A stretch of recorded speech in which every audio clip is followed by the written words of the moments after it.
Welcome to MMA on the Rocks. My name is Bill Welker. You are listening to episode 166 of the podcast, or you're joining us live here on YouTube. If you want to join in on the live chat on YouTube, just search MMA on the Rocks, subscribe, and turn on your notifications so you know when we're going live and you can jump on here. Today is Sunday, November the 10th, the day before Veterans Day. So, of course, we have to give a big thank you to all the brave men and women out there who served our country and all the future veterans as well, the active military.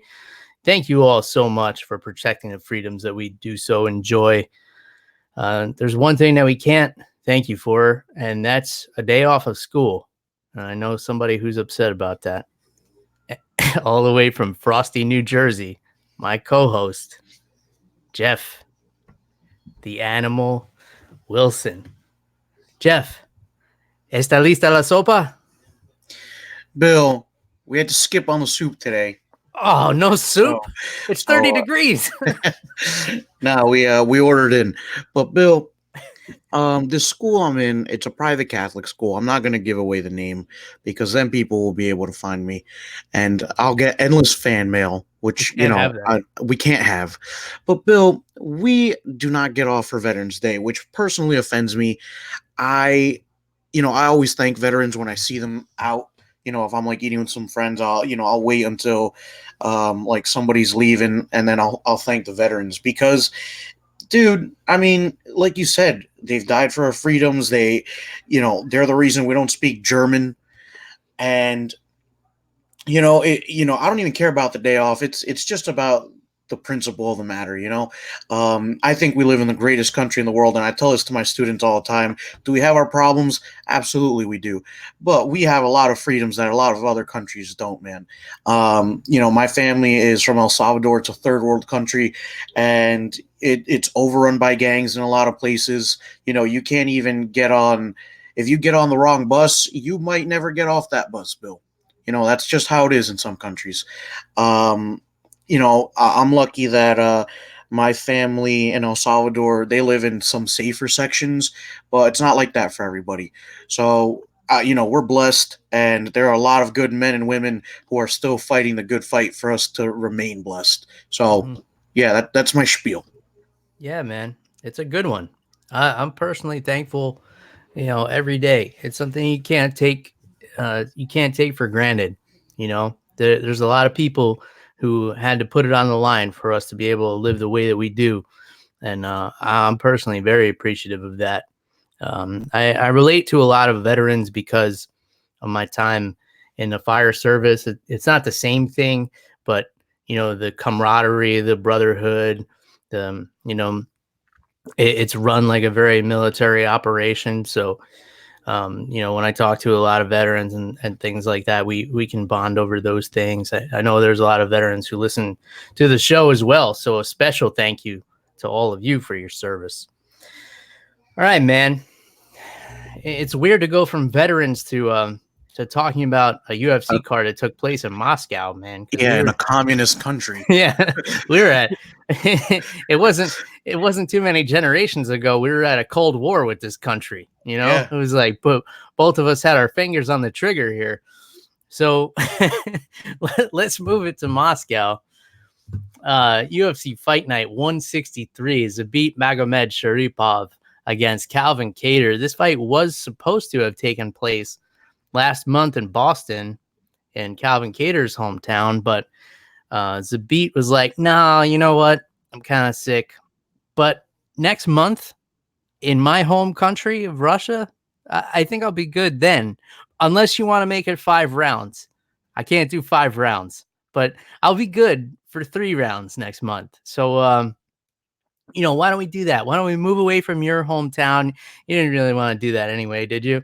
And let's do it in Moscow, and let's make it a 3-round main event. How's that sound?" And apparently that was fine with everybody. And I was kind of looking around like, does nobody else think this is weird?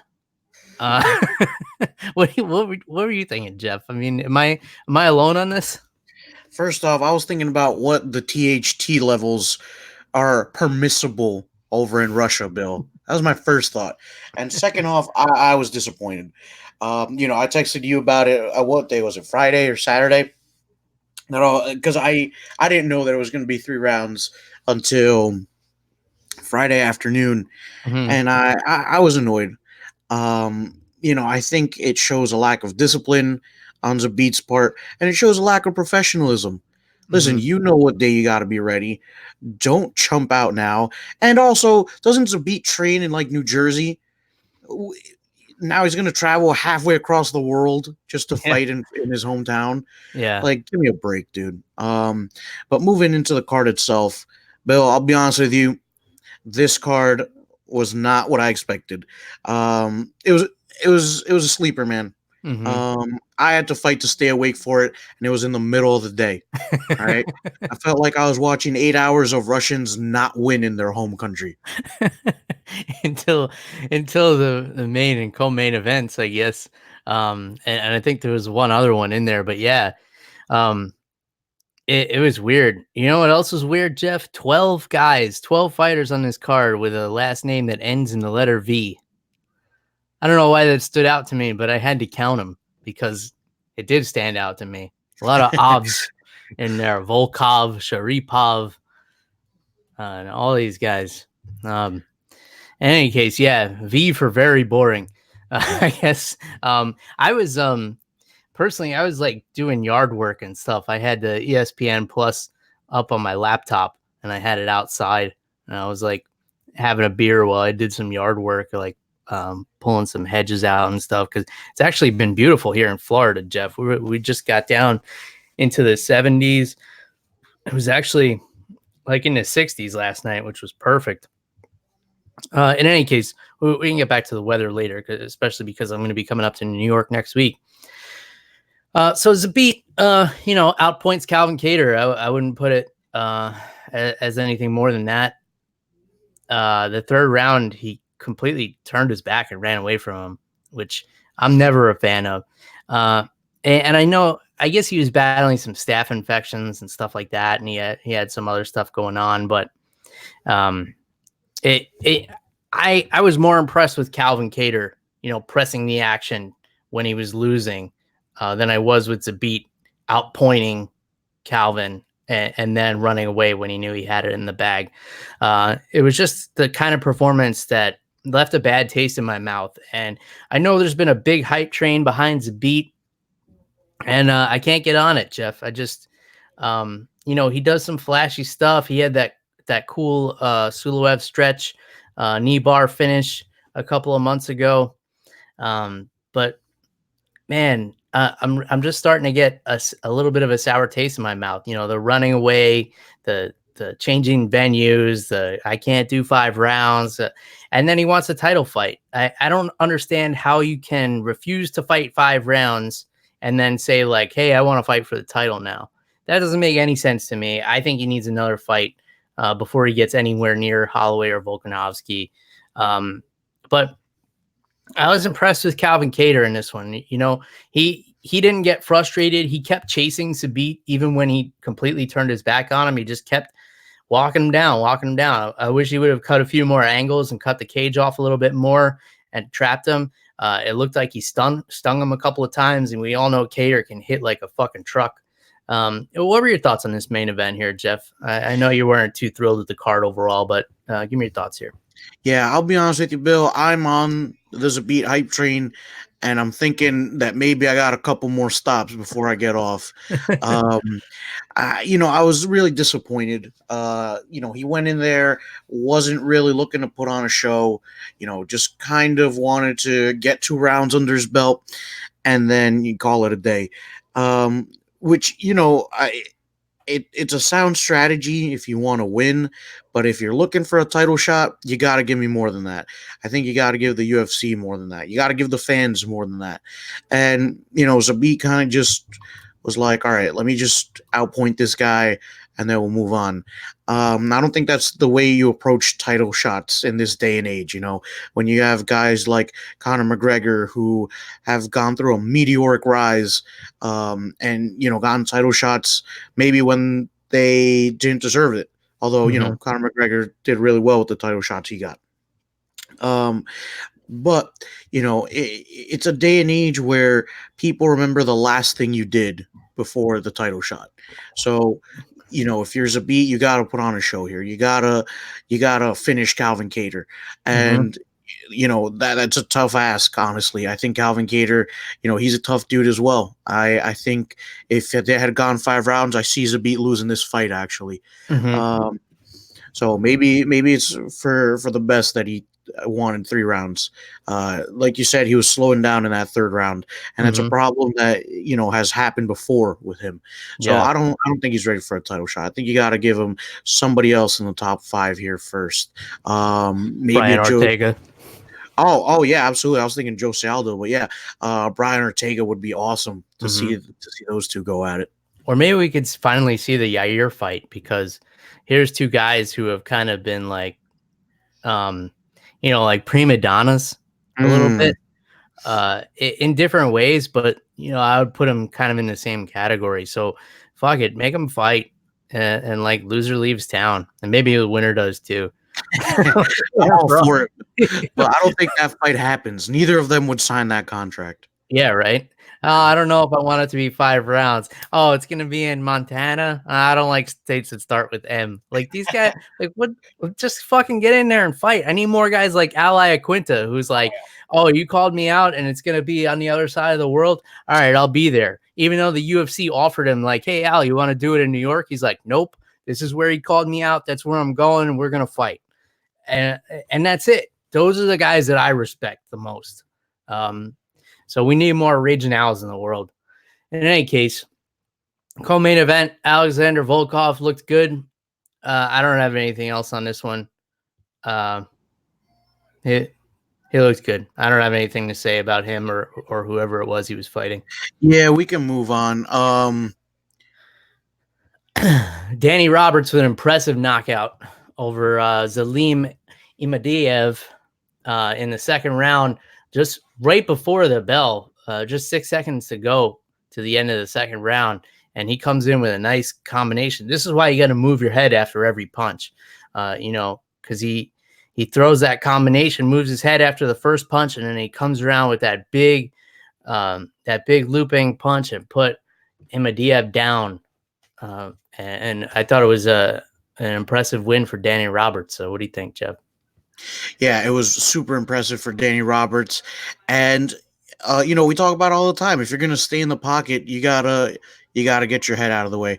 Imadaev learned that the hard way, unfortunately. Yeah, he might have learned a lesson. If he remembers it. Yeah, he might have, he might not. Anyway, Ed Herman was holding his opponent against the cage and breathing heavily on him for 3 rounds, and it worked. I mean, that's how I saw it anyway. He landed some nice knees though, but it looked like old Ed Herman was sucking some wind there, man. I mean, he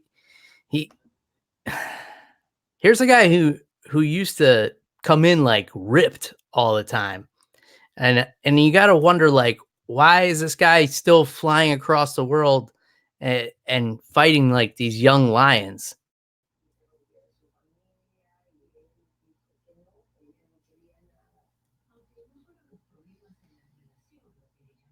And I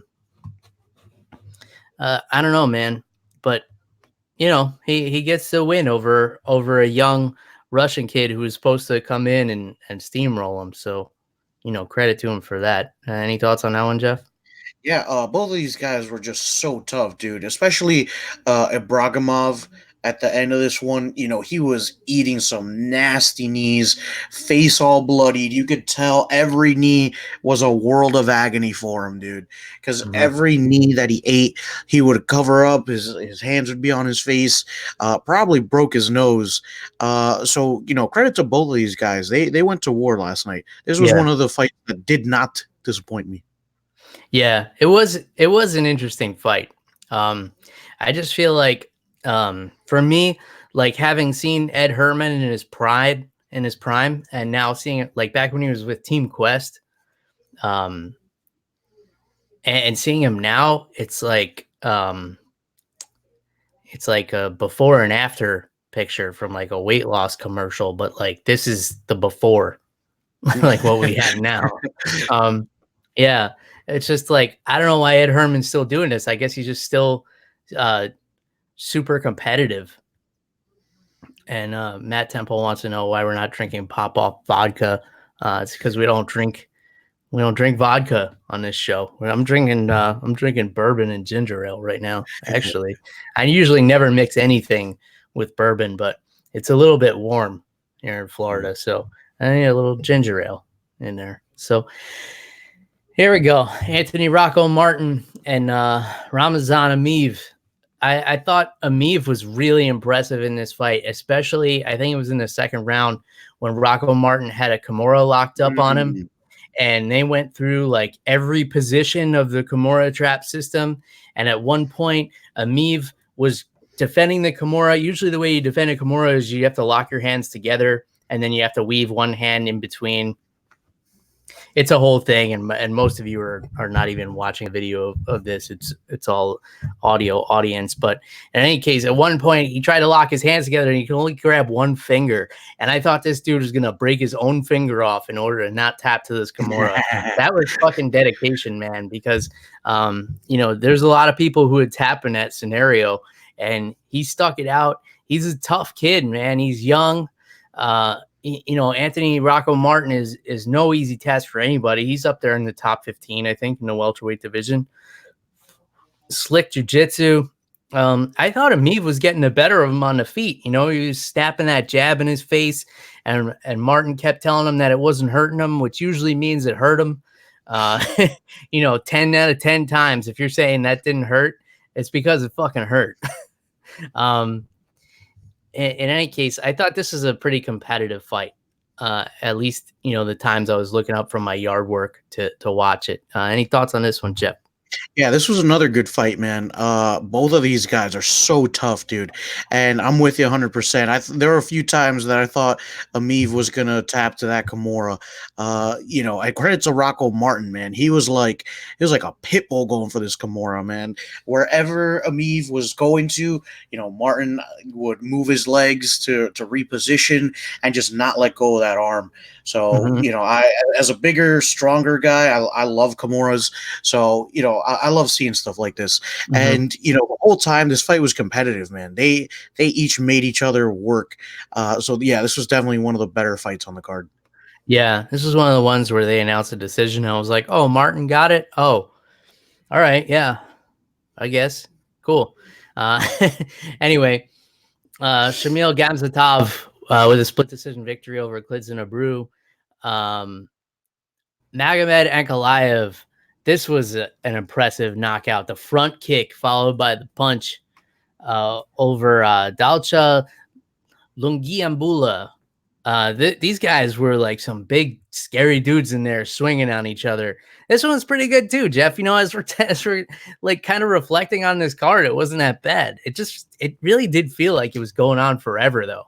Like I felt like it was taken up like, because it's like the whole middle of the day. Usually it's just the end of the day. Maybe because it's that middle part of the day, you feel like it's going on forever and we're still all fucked up from the time change and everything like that. But man, that front kick knockout, and these are two dudes that looked like at any point one of them could have put the other to sleep. But I like this one too. Give me your thoughts, Jeff. Yeah, Bill. Now that we're like breaking this down and talking through it, I think the card was more enjoyable than I let on. And I think you're right, man. Just having in the middle of the day, just feeling it going from like morning to afternoon. And I think my body's still kind of getting used to the time change. Even though it's been a week, but I'm getting older, Bill, so I can't do it like I used to. Usually 3 days I'm good, but I think it's taking me a little longer this year. But anyway, dude, that front kick was sick, man. It reminded me of when Anderson Silva knocked out Vitor Belfort, and after the front kick, Ankalaev just comes flying at him with a straight right. Yeah, super exciting fight. Even before that, the fight was really, really exciting. So yeah, but I think for me it was KO of the night. I think it won performance of the night, this knockout. So yeah, Bill, now that we're going through it, I think it was just a longer card, but overall, not bad now that I'm looking back and reflecting on it. Yeah, it was pretty good. Let's see. Rustam Kabalov, unanimous decision over Sergey Kandozko. This was, Kabalov just using his wrestling. And it wasn't as successful as you would think about it, because you hear stories about this guy, like what a beast of a wrestler he is. And he had a hard time putting Sergey down. In any case, that's all I have to say about that one. Unless you got anything to add. Nah, I think you covered it. All right. Karl Roberson with the submission over Roman Kopylov.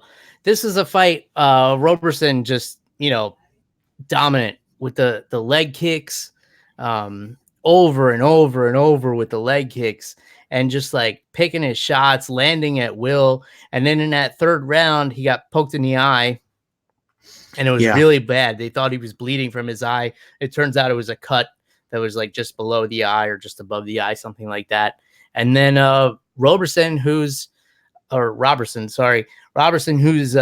kickboxer, ends up getting the rear naked choke victory over Kopylov. And it was kind of weird because the referee didn't see the tap. So Robertson is on top of him, like choking the life out of the guy. And he's like, hey, he's tapping over here if you want to look. And so finally the ref did see it, get in there and break it up. Thoughts on this one, Jeff? Bill, I love this fight too, man. You know what? I think what it was the prelims were really good, and then I felt like things slowed down a little bit during the main card. But anyway, Karl Roberson, man, just went in there and went to work on Roman Kopylov, man. I feel like he broke him in those first two rounds. And then, third round, the eye poke happens really bad. This guy's, Roberson's bleeding from his eyelid. So it's the blood's going into his eye, and he still wants to keep fighting. I thought the ref did a fantastic job. It took a point away from Kopylov, well-deserved. And not only does Roberson say, no, I want to keep going, then he goes and finishes this guy with a beautiful rear naked choke, by the way. Super tight, flattened Kopylov completely out. And, Kopylov's a tough guy. So, Roberson went in there, picked him apart on the feet, and then finished the job in the third round after, the doctor looked like he wanted to stop it. Especially after last week with all the blood of Nate Diaz. So fantastic fight for Karl Roberson. And, a great performance for him. I can't wait to see him get back in there. Yeah, man. I've always been high on him, and I thought it was a great performance, and he definitely punctuated it with that submission victory, especially it being known that he's a striker, finishing with a submission. David Zavada tapping out the cousin of Khabib Nurmagomedov. Abubakar Nurmagomedov submits to a triangle in the first round. David Zavada, crafty veteran here, getting it done with the triangle. And you got to be worried about Abubakar, the way that Khabib was taking him by the arm. Somebody posted a picture on Twitter of Khabib grabbing his arm and like really squeezing his fingers into his bicep as he was dragging him out of the cage. This poor guy might have gotten beaten to death backstage for tapping and disgracing their Nurmagomedov name. And this is a guy who also submitted in one of his fights in the PFL to Pavel Kush, I believe, in the previous season. So he comes over to the UFC. I guess Khabib, pulled some strings to get him in here, and then taps to a triangle, and it wasn't like a triangle that was like a sneaky setup. It was like hey, I'm pulling my leg, pulling my shin across your neck, man. You gonna do anything about this? No? All right, I'm gonna lock up. I'm gonna throw my knee over my ankle. You're still not gonna posture out of this? All right, I'm gonna squeeze now. You good? There wasn't really any defense to it. In any case, man, I'm more concerned over the beating he's going to take after the fight than the embarrassment he faced getting submitted in front of the hometown crowd here. But give me your thoughts, Jeff. Dude, first off, David Zawada, he was awesome in this fight, man. Even off his back, he's always attacking, always looking, throwing his legs up, looking for submissions. He transitioned from an armbar back to a triangle, and then had the triangle armbar going on. And dude, I think you're right, Bill. I don't think we're gonna be hearing from Abubakar anymore. Yeah, we never hear from him again. A quick shout out to the Sound of Violence guys who joined us, and they're cracked open a pumpkin beer, which is always nice to hear. I know those guys are fans of the pumpkin beers as we are, Jeff. They're not pumpkin phobics like some of the listeners out there. If you guys don't know the Sound of Violence, they do a podcast about MMA podcasts. So they basically will tell you, which MMA podcasts of the week were worth checking out and which ones you could kind of skip over. And I'm always thankful when we make the list, when we're on there, the honorable mentions or and they break it down like that. Like you have to watch this one. You might want to catch this one. Here's the honorable mentions. You could skip these. And if you're a well-rounded fight fan, listen to A, B, C, and D. So they're doing a good service out there, Jeff. Just like our veterans, the Sound of Violence guys are out there listening to all these MMA podcasts, so you don't have to. And I like that. I know, I appreciate it because I'll always check out their list because I don't have time to listen to everything that's out there. I'm like, all right, let me see what I gotta tune into this week. The rest of this card, Roosevelt Roberts looking good, very stoic, very stiff, very calculated striking like we're used to seeing from him. He looked good against Yakovlev there. Pani Kianzad, unanimous decision over Jessica Rose Clark, and Davey Grant split decision over Gregory Popov. Anything else on UFC Moscow, Jeff? Yeah, I just wanted to talk about that Grant versus Popov fight for just 1 second. Bill, that was a competitive fight. Mm-hmm. That's how you open a card, man. It was so back and forth. I thought Grant won in the end, but I could have seen it going for Popov too. In this bantamweight division that's a little empty at the moment, I thought this was a really entertaining fight. I thought it set a really good pace for the prelims. This is one of those few cards where I really enjoyed the prelims a lot more than I did the main card. Yeah, man. There was something about that main card where it just kind of fell flat. And then what's so weird is that it dragged on so long. And then at the end of it, it's like, man, we're not getting a 5-round main event. Like, I felt like the typical, like, always unsatisfied MMA fan, which is what I always strive not to be. I always try to find the positive in everything, but I was that guy yesterday, Jeff. And I guess you got to be that guy sometimes if you're a fan of this sport, because it's just going to let you down sometimes. It's like people who like always root for the Jets or something. It's like they know they're going to be disappointed every week, but they still got to do it and like paint their face green or whatever the fuck they do. You got to be like that sometimes if you're a fan of MMA. You gotta paint your whole face and body and nuts green and show up knowing your team's gonna lose anyway, and then go home with green nuts and a loss. But Bill, it's different, man. I mean, the Jets don't have to deal with losing 33-0 to the Patriots. They deal with that on basically a yearly basis. As MMA fans, we get rewarded every now and then. That's true. It's different. That's true. And it's weekly too. So it's like we had one of the best cards ever last week, Madison Square Garden. And like this one, kind of a dud, but then going back over. That's why I'm glad we sit down and go over it every Sunday, Jeff, because I'm reminded of all the things I actually did like. Yeah. I might have just gone on today, the rest of the day and the rest of next week until the next fight night, which is 164 in Sao Paulo, Brazil. I might have just gone on thinking like, oh man, that Moscow card really sucked ass. I wish I didn't watch that. But now that we've sat down and talked about it and I've got some booze in me, I'm thankful for it. So let's look ahead. UFC Fight Night 164, Sao Paulo, Brazil, headlined by Jan Blachowicz against Ronaldo Jacare Souza making his light heavyweight debut. And Blachowicz has played spoiler for the last guy who tried to move up to light heavyweight, and Luke Rockhold just beat the fucking shit out of him. I don't know, man. Jacare is like, he was one of those guys 4 or 5 years ago. Nobody wanted to fight him. You know, he was just so dangerous. I guess he still is. You know, he's still he's kind of an anomaly because he's like adding tools to his toolbox. Like he had that head kick knockout of Derek Brunson. Like he's knocking dudes out now, and he's still got this nasty jiu-jitsu that's like scary. Like he wants to rip your limbs off. Scary. But then at the same time, like he's been on a pretty bad skid.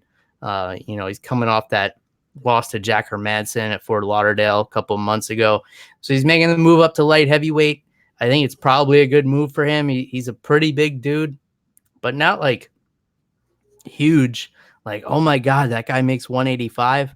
Like you look at him like, oh yeah, he's a really muscular middleweight. I don't know, man. For me, it seems like Blachowicz has a shitload of momentum right now. And, you know, he's not having anybody coming up to his division and just walking through him. I'm a big fan of Jacare, always have been. But, you know, maybe the move up will be good for him. I don't know how much he was sucking himself out in those weight cuts. But give me your thoughts on this main event, Jeff. What do you think about this?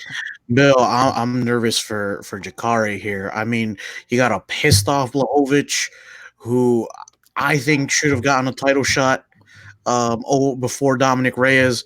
That's just me. But I don't know, man. Blachowicz, he's a tough dude, man. He hits hard. We haven't seen too much of his grappling, but you got to assume he's a strong guy. I don't think Jacare is going to have an easy time taking him down. Mm-hmm. But at the same time, you know, on the other side of the coin, Jacare has been adding to his arsenal, man. Like you said, the head kick knockout, his jab's been looking really good. His hands have been looking a little better in recent fights. So this is going to be a real competitive fight. I'm excited for that one, man. And, you know, it's in Brazil. The Brazil cards will never let you down, dude. Yeah, for sure. The Brazilian crowds always bring the best out of the fighters, but Blachowicz can grapple, man. He's got that weird like arm triangle, rear naked choke hybrid kind of thing that he does from the side. I don't know if he's going to catch Jacare in anything weird like that. I would really be interested to see this one go to the ground, actually. Right? Oh, you're going to say something about that? Yeah, sorry. Yeah, dude. And I think Jacare is a little pissed that he lost the ground game against Jack Hermanson, who you know, he's a tough dude as well. You know, I can't wait to see his next fight. But yeah, dude, I feel like it kind of hit a nerve with Jacare to kind of lose at his own game there. And yeah. And now you're reminding me. Yeah, I forgot about Blachowicz's ground game for a second there because I'm so used to seeing him just, you know, dismantle people on the feet. You know, poor Luke Rockhold. I'm pretty sure he still can't talk after his fight with Jan Blachowicz. So yeah, it's gonna be good, man. This whole card, just looking top to bottom, you know, main event. You got Shogun and Hua back in the mix. Charles Oliveira's in here. I'm a big fan of his. The man, the myth, the once legend, Renan Barão is on here. Randy Rude Boy Brown trains out of Renzo Gracie NYC. He's going to be on this card. Bobby Green, the James Krause.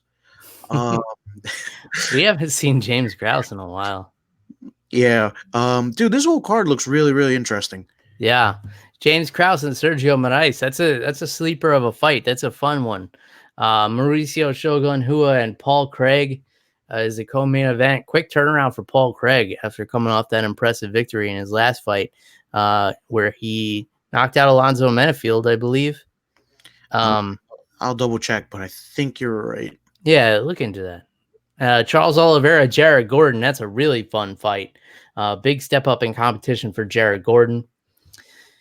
Let's see. Antonio Arroyo, who I believe came off of Dana White's Contender Series. Man, we just keep seeing so much talent coming off this Contender Series. If that's indeed where it came from, I'm pretty sure. Yeah. So to just For the Paul Craig, yeah, his last fight was against Vinicius Moreira, and yeah, he got him with a rear naked choke. Oh, that's right. But he like almost knocked him out, and then he Yeah. choked him out. Mhm. Yeah. He's been a little hot and cold, Paul Craig, it looks like. Kind of a win-loss record. But, dude, when he's on, he's on. So that'll be a good fight. Yeah, and he's fighting Shogun, who you would think is like 89 years old by now, but then you look and he's like 36. Just because he's been fighting since he was like 4. and he's fought everybody ever. Let's see what else we got on here. Francisco Trinaldo and Bobby Green. It's Brazil, man. So USADA could take a hike. Oh, yeah. I'll leave it at that. Warley Alves and Randy Brown. That's a really fun fight. Two guys that are, really good jiu-jitsu. And then you mentioned Renan Barao. He's fighting Douglas Silva de Andrade. This is a fun little card, man. You got a lot of fun stuff on here. I'm really looking forward to that Charles Oliveira Jared Gordon fight. That one's really intriguing me. Really jumps off the page to me. James Krause and Sergio Moraes as well. And Bobby Green and Francisco Trinaldo. How could you be mad at that? Those are two guys that are gonna go until they can't breathe anymore, and then they'll probably swing a little while longer after that, and it'll be a fun one for everybody. All right, Bill, I'm going to throw a curveball at you. Pick a fight of the night for me. What do you think is going to be the fight of the night for this card? I'm going to go with that one. I'm going to go with Trinaldo and Bobby Green. Put me on the spot. I think because I just hyped myself up about it, maybe that's why I'm going with that. And it was like right when you asked me. But yeah, what do you think? I'll be honest with you, man. I'm eyeing that Sergio Moraes versus James Krause fight. I think that's going to be fight of the night. I think people should not sleep on that one. Yeah, man. This is a fun one. It's fun. Yeah. It looks like it's fewer fights than the Moscow card, but I'll take quality over quantity any day of the week. Mm-hmm. Yeah, man. And then so that'll be cool. And then I'm going to be up in New York, Jeff, and I don't think there's a fight card going on while I'm going to be up there, but it's going to be, I don't know what the podcast is going to look like the next couple of weeks. Maybe I'll do a show here and there while I'm on the road. I'm going up for my sister's wedding, which Jeff will be attending. So the animal and I are going to party and have some drinks a little bit upstate New York. Maybe we'll do a show. Maybe we'll get drunk and forget to do a show. I don't know. That's more what's going to happen. Yeah. Maybe who knows? Who knows what happens when the animal and I get together? Sometimes it's good to just spend time with people when you have it and not worry about obligations. In any case, I'm finishing off. I don't know if you noticed, Jeff, I finished my bourbon and ginger ale, and I poured a little more of this Woodinville bourbon that my buddy Matt brought over last week, and it's bourbon from Washington State. So there's like still a little drop left in there, Matt, if you're still here on the live chat here. But yeah, there won't be for long because I'm gonna go and tackle that, and Jeff and I will be drinking some things and smoking some cigars and celebrating the matrimony of my sister and her fiance Dave, who has actually been a guest on the show several times, and the Portuguese man of war. Yep. The Portuguese man of war. Yeah, man. It's going to be a good time. It's going to be a really fun wedding. I'm really looking forward to it. And then I'm going to be taking a road trip up to New York, from Florida. So I'm going to be stopping in Georgia, South Carolina, Virginia, and then ending up in New York. So if you have any spots along the way, any breweries or distilleries, give me a shout on social media at MMA on the Rocks. Let me know what I need to be checking out, or just follow along on Instagram. I'll post some stories everywhere I am, what I'm drinking and if there's any MMA news, I'm always reacting to that on Twitter and Instagram and stuff like that. Try to keep up with it as much as possible. If you guys want to get a hold of the animal, it's at animal_Wilson on Twitter and Instagram. So make sure you're following that guy. And reach out. Let us know what you're thinking and drinking out there. We appreciate everybody joining in the live chat, everybody who listens, everybody who subscribes. Wherever you subscribe, please leave us a review. You can even roast us in your review as long as you leave us 5 stars. And if it's funny enough, we'll read it on the air. We haven't got one of those in a while. So, do your worst or your best, whatever you feel like. In any case, that's all we got. Until next time. Cheers, everybody. Goodbye.